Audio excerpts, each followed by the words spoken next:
Engine চালিত একটি নৌকার স্রোতের অনুকূলে বেগ 15 কিলোমিটার/আওয়ার এবং স্রোতের প্রতিকূলে বেগ দেওয়া আছে তোমার 5 কিলোমিটার/আওয়ার।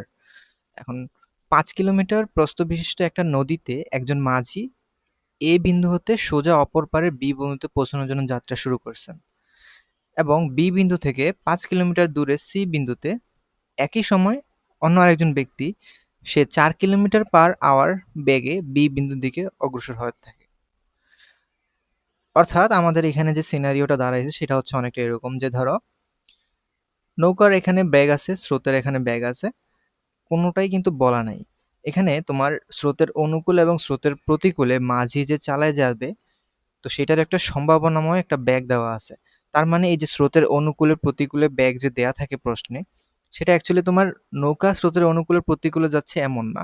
এটা হচ্ছে নৌকা যদি স্রোতের অনুকূলে যাইতো তাহলে তার ব্যাগ, নৌকা যদি স্রোতের প্রতিকূলে যাইতো তাহলে তার বেগ কত হতো সেই মানটা দেওয়া আছে।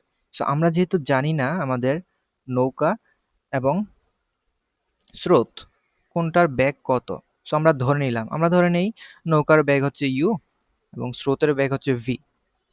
সো আমরা যদি স্রোতের অনুকূলে যাই, অনুকূল মানে কি, যেই ডিরেকশনে স্রোত যাচ্ছে ভি, সেই ডিরেকশনেই নৌকা চালায় যাইতেছে ইউ, তাহলে নৌকার অনুকূলে স্রোতের বেগ অ্যাকচুয়ালি ভি প্লাস ইউ হবে।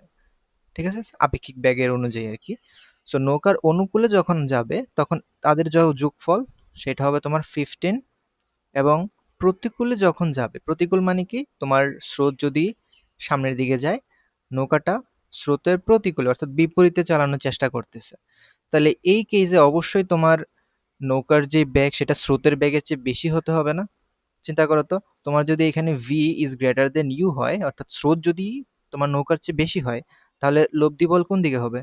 অবশ্যই ভি এর দিকে। তার মানে কি, স্রোত নৌকাকে টেনে নিয়ে তার দিকে নিয়ে যাবে। তাহলে সেটা তো তোমার নৌকা চালানি হলো না। নৌকা তুমি চালাবা কিভাবে? তুমি নিজে এক জায়গা থেকে আরেক জায়গায় যাবা।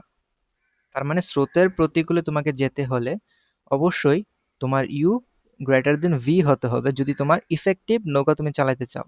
অর্থাৎ তুমি নিজে যদি নৌকা চালাতে চাও, ইউ গ্রেটার দেন ভি হইতে হবে। তাহলে প্রতিকূলে যে ব্যাগ সেটা অবশ্যই বুঝতেই পারতেছো একটু কম হবে। তাহলে ইউ মাইনাস ভি হবে স্রোতের প্রতিকূলে ব্যাগ। তো স্রোতের প্রতিকূলে ব্যাগ আমার দেওয়া আছে প্রশ্নে 5। তাহলে ভি প্লাস ইউ হচ্ছে 15, ইউ মাইনাস ভি দেওয়া আছে 5। সো আমরা যদি এই দুইটা ইকুয়েশন যদি সলভ করি, 1 নং এবং 2 নং ইকুয়েশন, মনে করো দুইটা যদি আমরা যোগ করি, তাহলে প্রথমত ভি ভি কাটা যাবে, তাহলে হবে 2u ইজ ইকুয়ালস টু 20 যোগ করলে, তাহলে ইউ হচ্ছে 10 কিলোমিটার/আওয়ার। তাহলে ইউ যদি 10 কিলোমিটার/আওয়ার হয়, তুমি এটা 2 নং এ বসাও, 10 minus V is equals two 5, তাহলে অবশ্যই তোমার ভি এর মান কত হইতে হবে? 5 কিলোমিটার/আওয়ার। তার মানে আমার যে নৌকা যে যাইতেছে স্রোতের ভিতরে, সেখানে তোমার স্রোতের যে বেগ, সেই স্রোতের বেগ দেওয়া আছে ভি 10 কিলোমিটার/আওয়ার, এবং নৌকা যে চালায় যেতেছে ব্যাগ সেটা হচ্ছে তোমার, সরি আমরা উল্টা বলছি, বি হচ্ছে 5 কিলোমিটার/আওয়ার, 5 কিলোমিটার/আওয়ার, এবং নৌকার বেগ হচ্ছে 10 কিলোমিটার/আওয়ার। এখন আমাকে গতে জিজ্ঞেস করছে বি বিন্দুতে পৌঁছানোর জন্য মাঝি কত কোণে যাত্রা শুরু করতে হবে। সো একটা আমি হিন্টস পাইছিলাম, আমরা বি বিন্দু যখন কোশ্চেনে বলা ছিল, সেই বি বিন্দুটা আমরা যদি চিত্রের মধ্যে দেখতে যাই, দেখো সেই তোমার এই বি বিন্দুটা কিন্তু একেবারে অপোজিট পয়েন্টে, অর্থাৎ যেই বিন্দু থেকে আমরা যাত্রা শুরু করলাম এই বিন্দু, তার একেবারে হুবহু 90 ডিগ্রি অপর প্রান্তে হচ্ছে বি পয়েন্ট। তাহলে তাকে বি বিন্দু যদি পৌঁছাইতে হয়, স্রোতের বেগ যদি হয় এই ভি, তাহলে নৌকা তাকে কোন দিকে চালাইতে হবে যাতে করে তার রেজাল্টেন্ট মানে লব্ধি সেই বি বিন্দুতে পৌঁছায় যায়। তাহলে বুঝতেই তো পারতেছি, আমাদের যদি লব্ধির ডিরেকশন এই দিকে হয়, মনে করো এই দিকে যদি আমাদের লব্ধি হয়, সো একটা ভেক্টর যদি হয় এই দিকে, আরেকটা ভেক্টর আমাদের এই দিকে হলে কি তোমার লব্ধি এ বি বরাবর হবে? সেটা কিন্তু হবে না। তাহলে অবশ্যই সামান্তরিক আঁকা যায় যেই সামান্তরিক আঁকার মতো, অর্থাৎ সামান্তরিক উপপাদ্য তুমি যদি প্রয়োগ করো এখানে, একটা সামান্তরিক বানানোর জন্য কর্ণ হয় লব্ধি, তাহলে সামান্তরিকের কর্ণ যদি হয় লব্ধি, তাহলে তুমি যদি এটাকে তোমার সামান্তরিকের কর্ণ বানাইতে যাও, তাহলে অবশ্যই তোমার সামান্তরিকের যেই অপর বাহুটা সেটাকে এই যে 90 ডিগ্রিওয়ালা যেই কর্ণ আছে তার বাম পাশে তোমাকে আঁকতে হবে। ঠিক আছে? সো এভাবে আমরা বুঝলাম আর কি যে কোন দিকে সে যাত্রা করবে। বাট অ্যাকচুয়াল অ্যাঙ্গেলটা আমরা জানি না। আমরা একটা অ্যাজাম্পশন ধরে নিলাম যে সে আলফা অ্যাঙ্গেলে যাত্রা করতেছে। সে যদি আলফা অ্যাঙ্গেলে u is equals to 10 kilometre per hour বেগে যাত্রা শুরু করে, তাহলে আমরা এজিউম করে নিলাম সে বি বিন্দুতে পৌঁছে যাবে। সো আমাদের এখানে সেই আলফার মানটাই এখন বের করতে হবে। ঠিক আছে? কিভাবে সেটা আমরা ইজিলি জানি। তুমি এখানে অনেক ধরনের সূত্র প্রয়োগ করতে পারো। সো কিছু সহজ কিছু পদ্ধতি আমি বলে দিতেছি। তো প্রথমত আমরা এখানে চাইলে লব্ধি ইকুয়েশন ইউজ করতে পারি, যে আমরা জানি লব্ধির যে ডিরেকশন, সেই ডিরেকশনটা আমাদের ভি এর সাথে 90 ডিগ্রি অ্যাঙ্গেল তৈরি করতেছে। ঠিক আছে? অর্থাৎ থিটা যদি হয় 90 ডিগ্রি, তাহলে আমরা জানি tan theta is equals two, অর্থাৎ আমাদের যে লব্ধি সেটা যে কোনো একটা ভেক্টরের সাথে 90 ডিগ্রি কোণ তৈরি করতেছে। তাহলে যেই ভেক্টরটা সাথে আমরা 90 ডিগ্রি কোণ তৈরি করলাম তাকে আমরা আলাদা রাখলাম, প্লাস বাকি যেই ভেক্টরটা আছে তার উপরে হচ্ছে সাইন আলফা, নিচে হচ্ছে তোমার কজ আলফা। ঠিক আছে? তাহলে tan 90 ডিগ্রির মান কত? ইনফিনিটি অবশ্যই। বাট আমরা তো এখানে ইনফিনিটি লিখবো না, আমরা এখানে লিখবো 1/0, কারণ ইনফিনিটি লিখলে পুরো ভ্যালুটা ইনফিনিটি হয়ে যাবে। সো তোমার কোনো ক্যালকুলেশনের অ্যান্সারই বের হবে না। সো ইনফিনিটিকে আমরা ইচ্ছা করে 1/0 আকারে লিখবো। সো ইউ সাইন আলফা, নিচে হচ্ছে v plus u cos alpha. So তুমি যদি আড়াআড়ি গুণ দাও, v plus u cos alpha হচ্ছে 0।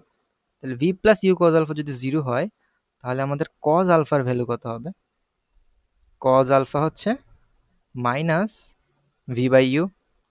অর্থাৎ আমাদের যেহেতু এখানে বের করতে বলছে কোণ, তাহলে কোণের মান হবে cos inverse minus, sorry, v by u, বা কজ ইনভার্স মাইনাস ভি এর মান আমরা পাইলাম 5, ইউর মান কত?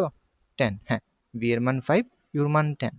So cos inverse minus half, 5/10 মানে কি? হাফ। তো এটার ভ্যালু কত ডিগ্রি হবে? 120 ডিগ্রি। যেহেতু তোমাকে অ্যাঙ্গেলের মান পজিটিভ নিতে হবে, এই কারণে আলফা হবে কত ডিগ্রি? 120 ডিগ্রি। সো এটা হচ্ছে গ এর অ্যান্সার। আচ্ছা, এখন যদি ঘ নাম্বারটা যদি দেখি, মাঝি বি বিন্দুতে পৌঁছালে অপর ব্যক্তি তার সাথে সাক্ষাৎ হয়েছিল কিনা সেটা আমাদের গাণিতিকভাবে বের করতে হবে। অর্থাৎ তুমি চিন্তা করো, প্রশ্ন অনুযায়ী যখন মাঝি এ বিন্দু থেকে যাত্রা শুরু করে বি বিন্দুতে পৌঁছানোর জন্য আলফা সমান 120 ডিগ্রি অ্যাঙ্গেলে, ঠিক ওই মুহূর্তেই তোমার সি বিন্দু থেকে আরেকজন ব্যক্তি বি বিন্দুর দিকে যাত্রা করা শুরু করতেছে। তো সেই ব্যক্তি তোমার 4 কিলোমিটার পার আওয়ার বেগে যাত্রা করতেছে বি এর দিকে। অবশ্যই সমবেগ, বুঝতেই তো পারতেছো। তো এখন জিজ্ঞেস করছে যে তারা একে অপরের সাথে সাক্ষাৎ হয়েছিল কিনা। এখন তুমি চিন্তা করো সাক্ষাৎ হওয়ার শর্ত কি হইতে পারে এখানে। মানে আমাদের অ্যান্সার আমরা কি বের করে আমরা সেই স্টেটমেন্টটা আমরা জাস্টিফাই করব যে তাদের সাক্ষাৎ হয়েছে। দুইটা এখানে পদ্ধতি হইতে পারে। একটা হচ্ছে এরকম যে ধরো তাদের তো একজন আরেকজনের সাথে সাক্ষাৎ হওয়া উচিত। এখন সাক্ষাৎটা যদি এমন হয় যে ধরো এ বি বিন্দুতে পৌঁছাইতে যতটুকু সময় লাগছে সেই সময়টাকে যদি আমরা টি1 ধরি, ঠিক সেই এ বি বিন্দুতে পৌঁছাইতে যে সময় লাগছে ধরো সেটাকে আমরা টি1 ধরলাম। তো টি1 যে সময়, সেই সময়টার যদি কম সময়ে তোমার সি বি বিন্দুতে পৌঁছাইতে পারে, তখন হইতে পারে একটা সিনারিও, মনে করো টি2 সি বি বিন্দুতে পৌঁছানোর সময়। তো এটা যদি তোমার টি1 এর চেয়ে বেশি হয় তখন একটা কেস হবে। টি1 এর চেয়ে যদি তোমার টি1 যদি টি2 এর চেয়ে বেশি হয় তখন আরেকটা কেস হবে। অথবা দুইটা যদি সমান সময় হয় তখন আরেকটা কেস হবে। এখন আমরা সেই টি1 এবং টি2 এর ভ্যালুটা আমরা বের করার যদি চেষ্টা করি, তাহলে প্রথমত আমরা একটা কাজ করি যে ধরো আমাদের দুইটা এখানে হাতে অপশন আছে। একটা হচ্ছে আমাদের সময়ের মান যদি আমাদের বের করতে হয়, তাহলে আমরা কোন ইকুয়েশন দিয়ে এখানে সময় বের করব। আমাদের এখানে দুই ধরনের ইনফরমেশনই কিন্তু দেওয়া আছে। একটা হচ্ছে বেগ এবং আরেকটা হচ্ছে এখানে ডিস্টেন্স। নৌকার যে প্রস্থ সেটা তোমার দেওয়া আছে কত? 5 কিলোমিটার। এখন ডিস্টেন্স দিয়ে তুমি যদি সময় বের করতে যাও তাহলে একটা ইকুয়েশন আছে, s is equals to v t, সমবেগের ইকুয়েশন, যেহেতু এখানে সব ধরনের ব্যাগই কিন্তু সমবেগ। তো এই সমবেগের ইকুয়েশন যদি তোমার দিয়ে টি এর মান যদি বের করতে হয়, তাহলে তুমি এখানে যেই কাজটা করতে হবে সেটা হচ্ছে তোমাকে s এবং v এই দুইটা ইনফরমেশন আছে যার কাছে, তার সময়টা তোমার আগে বের করতে হবে। দ্যাট মিনস তুমি যদি চিন্তা করো যে ব্যক্তি সি থেকে বি বিন্দুতে যাইতেছে, তার ক্ষেত্রে তুমি শুধুমাত্র ব্যাগই জানো 4 কিলোমিটার/আওয়ার, সে কত সময়ে বি বিন্দুতে পৌঁছাবে এবং অ্যাকচুয়ালি ডিস্টেন্সটা কত সেটাও কিন্তু তুমি জানো না। বাট তুমি এটা জানো যে এ বিন্দু থেকে বি বিন্দুতে মাঝে যে পৌঁছেছে লব্ধি বেগ নিয়ে, তো সে লব্ধি বেগ নিয়ে পৌঁছানোর ফলে সে কতটুকু ডিস্টেন্স অতিক্রম করছে, 5 কিলোমিটার, নৌকার প্রস্থ সমান, সেটা কিন্তু আমরা জানি। এবং তার লব্ধি বেগ যদি আমরা বের করতে পারি তাহলে আমরা সমবেগের এই ইকুয়েশনটা ইউজ করতে পারবো। ঠিক আছে, তো আমাদের যে ইউভি আছে সেগুলা কিন্তু এখানে বসবে না, এটা কিন্তু ভালোভাবে মাথায় রাখবা। ইউভি কেন এখানে বসবে না, কারণ ইকুয়েশনটা তোমার কি একমাত্রিকের জন্য না, একমাত্রিক গতির জন্য ইকুয়েশন এটা। সো একমাত্রিক গতি মানে কি, তোমার সব ধরনের ভেক্টরগুলোর ডিরেকশন একই দিকে থাকবে। তোমার সরণের যেই ডিরেকশন, ভেলোসিটির সেম ডিরেকশন থাকবে। সরণ তো তোমার একেবারে পার বরাবর লম্ব 90 ডিগ্রি, তাহলে তোমার ব্যাগও কিন্তু পার বরাবর 90 ডিগ্রি বরাবর কিন্তু হইতে হবে। অর্থাৎ এই দিক বরাবর যে ব্যাগটা সেটা অ্যাকচুয়ালি আমাদের কি, লব্ধি ডাব্লিউ। ঠিক আছে, সো আমাদের এখানে ডাব্লিউর মান বের করতে হবে এবং সেই ডাব্লিউটাই আমাদের এখানে কার ভি এর মান হবে, এবং আমাদের এস এর মান তো আমরা জানি। ঠিক আছে, সো এটা হচ্ছে আমাদের একভাবে আমরা এই কাজটা করতে পারি। আমরা আরো সহজে এই জিনিসটা কিন্তু বের করতে পারি, কারণ আমরা জানি তোমার মাঝি যেই দিকে যাত্রা শুরু করুক না কেন, সে যদি লম্বালম্বি নদী পার হয়ে যায়, অর্থাৎ সে নদী শুধুমাত্র পার হয়ে যায়, চিন্তা করো, মানে নদী যদি সে ক্রস করে, তাহলে সে যেই দিক বরাবরই যাত্রা শুরু করুক না কেন, তার আলফার ভ্যালু যতই হোক না কেন, তার নদী পারাপারের যে সময়, সেই সময় বের করার ডিরেক্ট ইকুয়েশন আমরা জানি, t is equals to d by v sine alpha. এটা আমরা কিভাবে বের করলাম, এটা বের করার পদ্ধতি হচ্ছে অনেকটা এরকম, যে একটু আগেই তো তোমাকে বললাম না যে তোমার যেই দিক বরাবর ভেলোসিটি সেই দিক বরাবরই সরণ নিতে হবে। এখন অ্যাকচুয়ালি আমাদের ভেলোসিটি ডিরেকশনের আগে সরণের ডিরেকশনটা সবসময় কিন্তু এখানে ফিক্সডই থেকে যাবে, কারণ নৌকার প্রস্থ বরাবর তুমি যদি যাও, অর্থাৎ ডিস্টেন্স যদি 5 কিলোমিটার নাও, 5 কিলোমিটারের যে ডিরেকশন সেটা কিন্তু তোমার সবসময় এই বিন্দু থেকে এই বিন্দু পর্যন্ত। ঠিক আছে, সো এই ডিরেকশন বরাবর তুমি যদি ব্যাগের উপাংশ যদি নাও, এখানে যত ধরনের ব্যাগ আছে সবগুলোর যদি উপাংশ নাও, তুমি কিন্তু একটা খেয়াল করবা যে নদীর যেই স্রোত আছে সেই স্রোতের কোনো উপাংশই কিন্তু তোমার এই যে নদীর যে প্রস্থ বরাবর সেটার কিন্তু আসে না। কারণ কি, তাদের মধ্যেকার কোণ 90 ডিগ্রি, তাহলে তুমি যদি উপাংশ নাও v cos 90 degree, v cos 90 degree, এটার ভ্যালু তো কত, 0। ঠিক আছে, তাহলে ধরো আমরা উপাংশ নিলাম ভি কজ 90 ডিগ্রি। আর কোন ধরনের ব্যাগ আছে এখানে, ইউ আছে। সো ইউ তোমার আলফা কোণ যেহেতু তোমার তৈরি করছে ভি এর সাথে, তাহলে ভি দিক তোমার যদি হরাইজন্টাল বরাবর তুমি যদি উপাংশ নাও তাহলে তোমার কত হবে, ইউ কজ আলফা। বাট তুমি তো ভার্টিক্যাল উপাংশ নিবা, ভার্টিক্যাল উপাংশ নিতে হলে আমরা জানি আমাদের ইউ সাইন আলফা আমাদের নিতে হয়। ঠিক আছে, so v cos 90 plus u sine alpha, এটা হচ্ছে আমাদের লব্ধি বেগ। সো এই লব্ধি বেগকে যদি আমরা সময় দিয়ে মাল্টিপ্লাই করি, এবং এই লব্ধি বেগের ডিরেকশন কোন দিকে বলো তো, নদীর প্রস্থ বরাবর। ঠিক আছে, তাহলে নদীর প্রস্থ বরাবর লব্ধি বেগ ইন্টু সময় হচ্ছে নদীর প্রস্থ ডি। এখন খেয়াল করো ভি সাইন 90 ডিগ্রি মান তো 0, তাহলে আমাদের আর থাকতেছে কি, u sine alpha t is equals to D.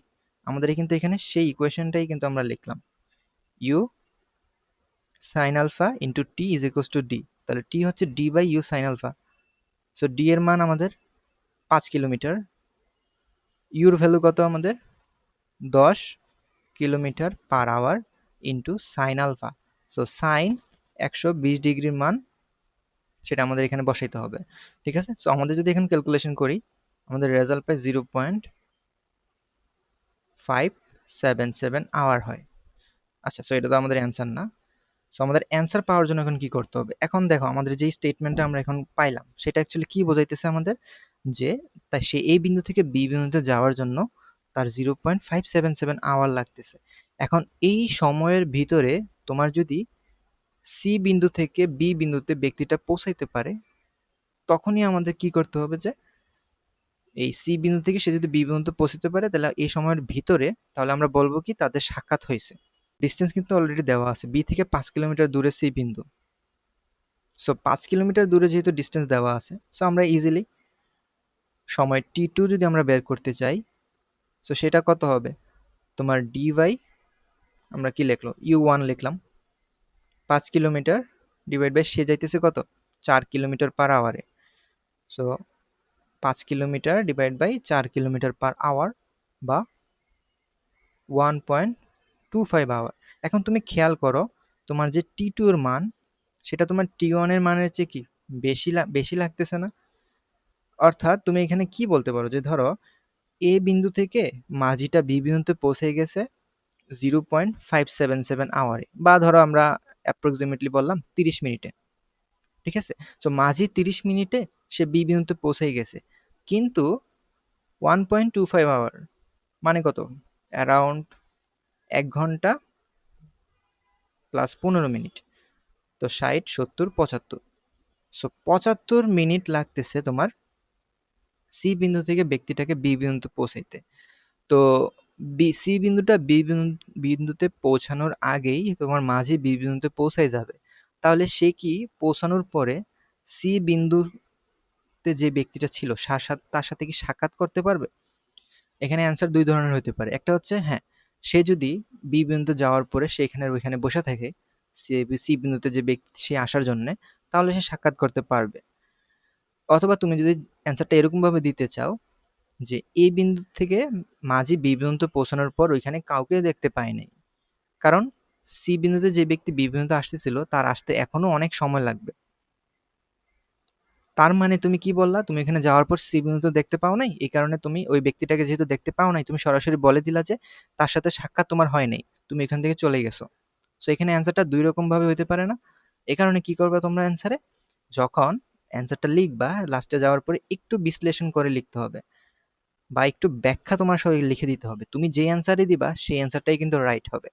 যদি তুমি অ্যান্সার দাও সাক্ষাৎ হবে, তাহলে তোমাকে সেই সাক্ষাৎ হবে কেন সেটা তোমাকে স্যারকে বোঝাইতে হবে যে তুমি বলছো যে তোমার T1 যেহেতু কম T2 তুলনায়, তাহলে মাঝিটা আগে ওইখানে যায় ওই T2 যেই সময়টা নিতেছে যে ব্যক্তি তার জন্য অপেক্ষা করবে, এবং সে যেহেতু আগে আগে পৌঁছে গেছে তাহলে তাদের সাক্ষাৎ হবে। অথবা তুমি যদি অ্যান্সার দাও সাক্ষাৎ হবে না, তখন তোমার অ্যান্সারটা কি হবে, তোমার অ্যান্সারটা হবে মাঝি ওই পারে যায়া কোনো ব্যক্তি যেহেতু দেখতে পায় নাই, কারণ সেই ব্যক্তিটা এখনো অনেক পিছায় আছে, তাকে আসতে অনেক সময় লাগবে, বাট মাঝি সেখানে অপেক্ষা করবে না, এই কারণে সে ওই মুহূর্তেই অ্যান্সারটা দিয়ে দিছে যে তার সাথে সে সাক্ষাৎ হবে না। ঠিক আছে, সো এটা হচ্ছে তোমাদের অ্যান্সার।